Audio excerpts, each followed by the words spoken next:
kormeerkan uu wasiirka wasaaradda amniga dowladda Puntland Cabdisamed Maxamed Gallan uu ku tagay fariisimada ciidamada difaaca dowladda Puntland ee deegaanka Yube ee gobolka Sanaag ayaa waxa uu ugu kurgalayay xaaladda ciidamada difaaca dowladda Puntland ee deegaanka Yube waxaana wasiirka wasaaradda amniga kormeerkan ku wehelinayay taliyaha guud ee ciidamada difaaca dowladda Puntland sarreeye gaas Yaasiin Cumar Dheere gudoomiyaha gobolka Sanaag Cali Xuseen Soomaali iyo duqa degmada Baran Axmed Maxamed Timir mas'uuliyiintan u horkacay wasiirka wasaaradda amniga ayaa waxa ay warbixino ka dhageysteen ku saabsan xaaladda ciidanka taliyaasha ciidamada difaaca dowladda Puntland ee gobolada Sanaag iyo Highland taliyaha guud ee ciidamada difaaca dowladda Puntland sarreeye gaas Yaasiin Cumar Dheere gudoomiyaha gobolka Sanaag Cali Xuseen Soomaali iyo duqa degmada Baran Axmed Maxamed Timir ayaa waxa ay ciidamada difaaca dowladda Puntland ee xilligan ku sugan deegaanka Yube ee gobolka Sanaag waxa ay uga mahad celiyeen dharbaaxadii ay ku dhufteen ciidamada maamulka jeegaanta ee dhawaan weerarka qaawan ku soo qaaday fariisimada ciidamada difaaca dowladda Puntland ee deegaanka Yube sidoo kalena waxa ay mas'uuliyiintani fariin u direen maamulka jeegaanta waxaan u taaganahay oo u gashanay dhammaantayo direyska difaaca dalka iyo dadka iyo diinta ilaahay idankii waxay noo ballana haddii ilaahay yiraahdo jiida hore difaaca ceergaabo haddii ilaahay yiraahdo baa noo ballana kulligeen aad iyo aad baan idinka mahad celinaynaa in meeshii laynagu soo weeraray aad joogteen cadowgii idin soo weerarayna aad jebiseen dibna u celiseen insha Allah haddana weli cadowgii wuxuu joogaa dhul ka mid ah dhulkeena dhulkaana sidii aynu halka ugu jebinay baynu ugu jebin doonaa oo ka kicin doonaa annaguna idin la mid baan nahay waajibka dalka idinka saaran sidaa kufeeska ugu jirtaan oo ugu dhimanaysaan baanu rag ugu nahay oo idinkula joogaynaa oo idinkaga warhaynaynaa oo idinkula dagaal galaynaa insha Allah garabkiinaan taaganahay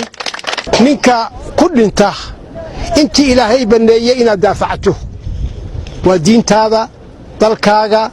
dadkaaga hantidaada sharaftaada ninkii ku dhinta ilaahay wuxuu inoo sheegay inaanu dhiman ee uu nool yahay xaq ilaahayga in laga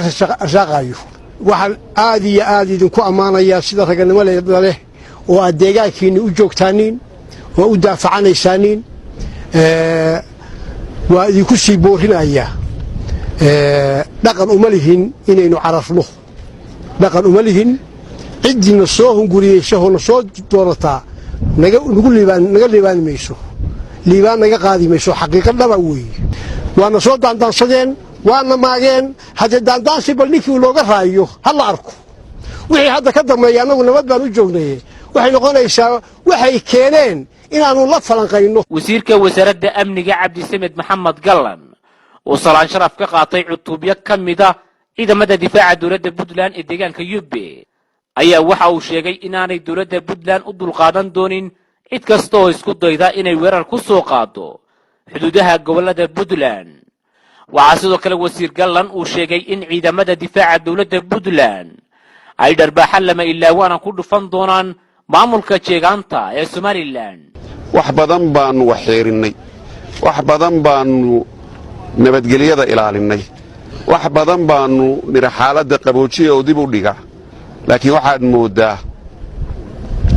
inaysan marna aysan waantoobayn waxaanu ballan qaadaynaa oo aan hortiina ka ballan qaadaynaa in jawaab degdeg ah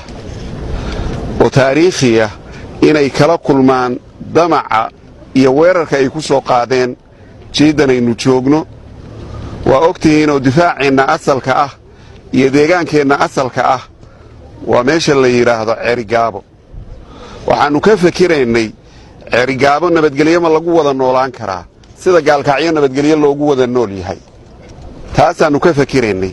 inay marka gudaha inoogu yimaadaan oo ina damaaciyaan iyagoo al-shabaabkii horgale u ah waxaan mar labaad iyo mar saddexaad aannu halka ka caddaynaynaa waxaannu u dhaarannay difaaca dadkeenna iyo dalkeenna iyo diinteenna iyo deegaankeenna waa u dhimanaynaa waa ku dhimanaynaa cadowgana waa ku laynaynaa waxaa inoo ballana hadduu ilaahay idmo difaacaasaa u adkayseen inuu u adkaado waxaa inoo ballana inaynu deegaankii aynu xaqa u lahayn iyo difaacii asalka ahaa meeshuu ahaa inaynu tagno aad baannu uga hambalyaynaynaa taariikhdii lama ilaawaanka ahaa ee aad cadowga ku dhufateen soo damaaciyey soo hungureeyey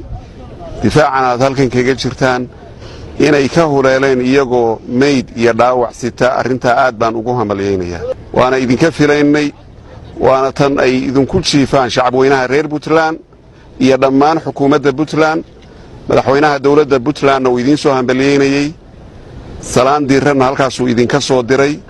xasan cismaan aadan xasan dhegere tv-ga iyo idaacadda dowladda puntland deegaanka Yube ee gobolka Sanaag.